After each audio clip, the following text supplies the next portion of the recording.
Now coming to the second poem. This is the first poem written by Judith Wright, and the second poem is equally important. This poem is At Cooloolas.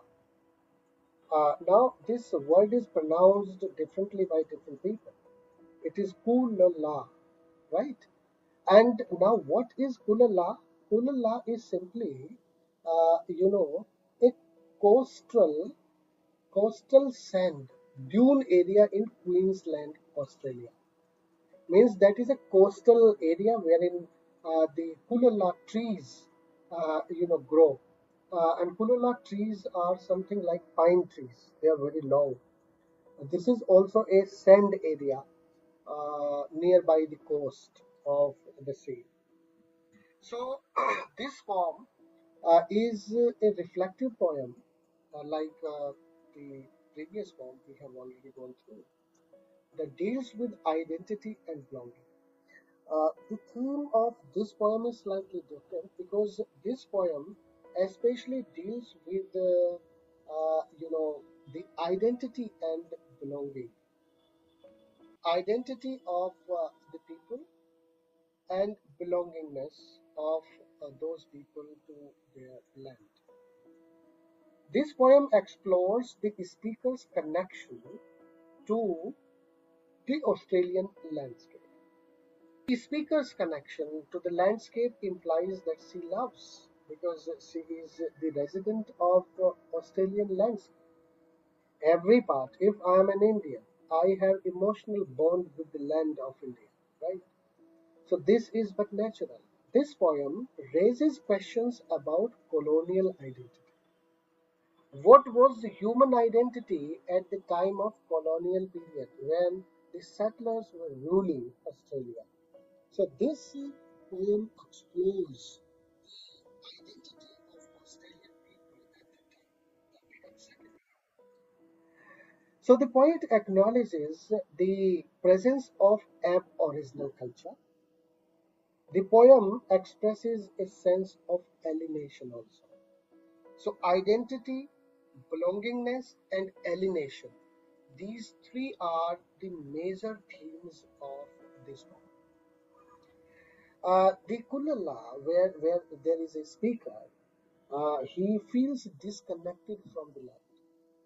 The reason is that people are forgetting their culture and they are highly influenced by the colonial people, the people of a foreign land who are trying to impose their culture, their language on them, and they are highly influenced by them. So the speaker feels disconnected from the land because you love your land if you have any emotional connection with that. When that emotional connection dies, you start disconnected from that particular land. So this contrast with indigenous belongingness is very important here. The poem reflects moral awareness also. So here Judith Wright uh, also tries to educate the people towards their moral awareness, that they should be morally sound. It critiques colonial appropriation. Appropriation is simply trespassing, means something taking for own use, usually without permission. कब्जा करना, trespass करना. So because the rulers were trying to trespass their land, they were trying to rule it without the permission of the Aboriginal people of that land. So this was appropriation. Thus, it is both personal and political. This poem becomes because personal poem because they were just intruding in the personal identity of the people, and it is political because they physically wanted to, rule on that landscape. So this is both both political and personal, in nature. Coming next to the summary. Now, what is the summary? There is a speaker in this one, and the speaker tries to represent his views, what he sees all around. So, in Cooloolas, the speaker describes a quiet and natural landscape, which is Cooloolas itself, the sand area nearby the sea, especially a place in Queensland, Australia. That was a specific place, and it was a coastal area which was indigenous history and presence. It was rich from indigenous history's point of view. While the setting appears calm and beautiful in the beginning, it also haunted by unacknowledged violence of colonization. Now it is very calm, it is very beautiful until unless it was attacked by the unacknowledged violence of colonization.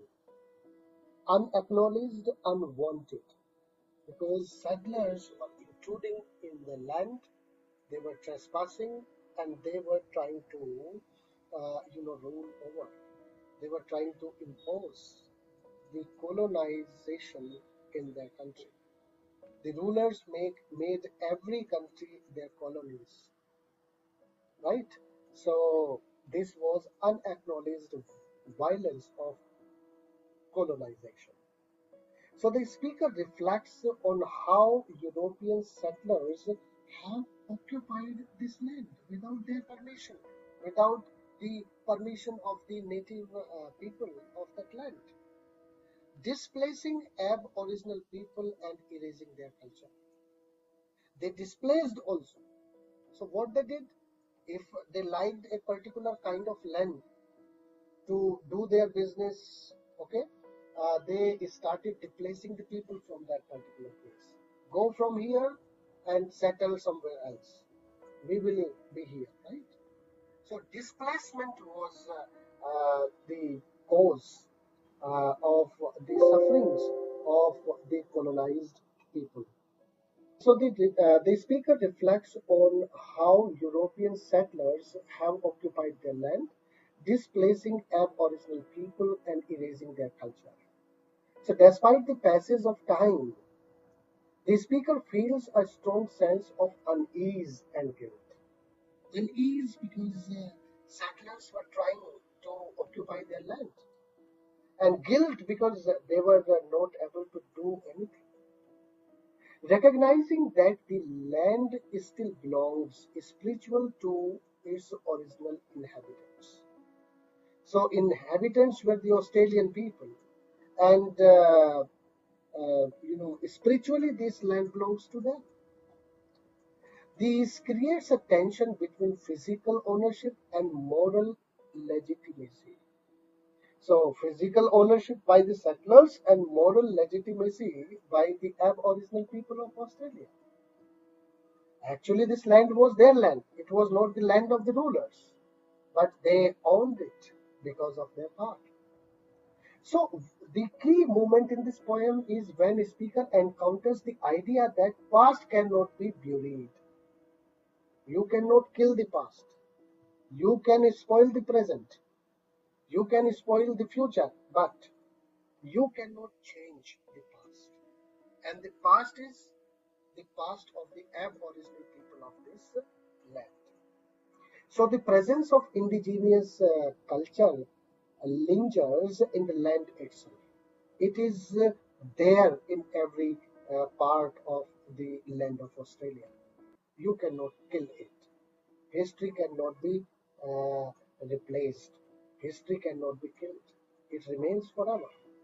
So the natural environment becomes a kindness of witness to this, silently reminding settlers of their role in this possession. So this is the summary of this poem, wherein settlers are occupying the land of the Aboriginal people, the native people of that country, and the rule of the European people. Now, what is the theme of this poem? Just discussed in the beginning of the poem, the conflict between the settlers and the indigenous people, settlers' identity and the indigenous heritage. This is the main theme of this poem. This poem explores feelings of guilt and displacement. Guilt because they are being displaced from that particular place. It questions the legitimacy of ownership. Who is the real owner of that land? No doubt, the native people of that land, the aboriginal people of that land, are the legitimate owner of that particular land. The speaker recognizes the prior presence of aboriginal people here. There is a sense of historical injustice. So, if we talk about this poem is a good example of the historical injustice, wherein aboriginal people were displaced by the settlers. So, this poem, more or less, emphasizes ecological harmony. If the intruders or the people from the other country starts invading the other country, that is ecological imbalance. So this poem emphasizes ecological balance. It contrasts human intrusion with natural continuity. Identity emerges as a complex issue here, and the theme is deeply reflective and critical. Thus, it engages with post-colonial concerns. Now, this particular poem becomes a good part of the post-colonial literature because it depicts the problems caused by the settlers in the land. Now, talking about the imagery used in this poem, so the poetess uses a natural imagery because there is a natural conflict between the two, the settlers and the aboriginal people, to convey emotional and philosophical ideas. Now, the landscape is depicted as a serene and ancient. Serene means holy, because that was a spiritual place of the Australian people. It symbolizes continuity and permanence. The speaker appears as an outsider. So the person who is a speaker of this poem is not the original or the native speaker of Australia. This poem is represented by a third person. Okay. This imagery highlights contrast between belonging and alienation. Belonging because Australian people were a belongingness to their land, and alienation because they were displaced. Nature is presented as harmonious. Human presence appears disruptive. The imagery evokes a sense of quiet reflection. It deepens the thematic significance. Thus, imagery enhances the poem's emotional impact. So, whatever the imagery the writer has used here in this poem are very much evocative because they are capable of creating emotional impact on the readers when they read it.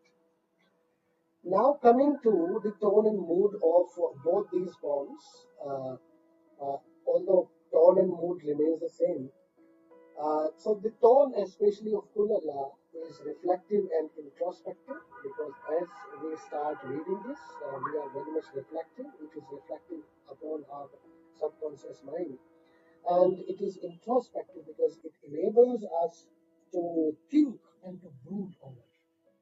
So this is a sense of unease and discomfort when we read it. We see how the native people of a land are deprived of their land, their heritage, their culture. The speaker expresses moral awareness also. The only way just to cope up with this is to revive our morality, just to connect with our culture anyhow. The mood is contemplative and somber. So, contemplative implies that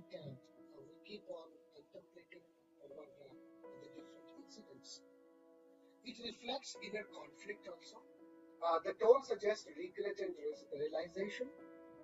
Regret because people of Australia, when they read it, they feel regret that they were detached from their culture, their land. So here the poetess voice is calm yet very critical. She doesn't use any harsh word as you have seen in the summary also. She makes a good use of imagery and symbolism just to showcase what was happening at the time. The emotional depth is very subtle. The poem invites reflection, and thus the tone of this poem contributes to its philosophical depth. So this is the tone. Language is simple, profound, and it is very reflective. The symbols are used in an effective manner, and the language and the diction of this poem evokes emotional impact on the readers. It also reflects emotional and intellectual engagement. Right? About the post-colonial perspective of this poem engages with post-colonial issues. They reflect on colonial history. Wright critiques settlers' identity in both these poems. She acknowledges indigenous presence also. So this poem reveals cultural tension as there is a tension between the two different cultures, the rulers' culture and the culture of the Aboriginal people. So this is all about this poem. Use of symbolism, if we talk about, symbolism is effectively used in both these poems. And as you know, that symbols add depth to the meaning. So Wrights uses symbolism in order to create a meaning, a vast meaning, and depth to both these poems. Now, this is the critical appreciations. Bullock is interpreted as a critique of the colonial labor, and at Cooloolas, we see it is seen as a reflection of identity crisis. So Bullocky represents the colonial labor, and Cooloolas presents as a reflection of identity crisis. The themes are different. Both poems are widely studied all over the world. They offer multiple interpretations. Critics appreciated her moral voice, and thus her work is critically significant. So these are some of the points you can see here, what we have already discussed. Now, if we talk about the modern relevance, environment is a matter of concern. So environment is being discussed in both these poems very effectively, and that's why the poems are very much relevant even today. The ecological message, what these both poems give, this is equally important. And this is a poem which, this is a work, I would say, the work of Judith Wright, which informs modern criticism. It encourages awareness, ethical awareness, and ecological awareness too. In this way, her poetry is timeless. Now, this is the conclusion, and in conclusion, if we talk about both these poems explore human limitations, that human is limited, his aspirations are limited. They critique colonial history and they emphasize ecological awareness. So, in conclusion, the style of the poetess Judith Wright is both simple and profound, and therefore her work remains influential even today.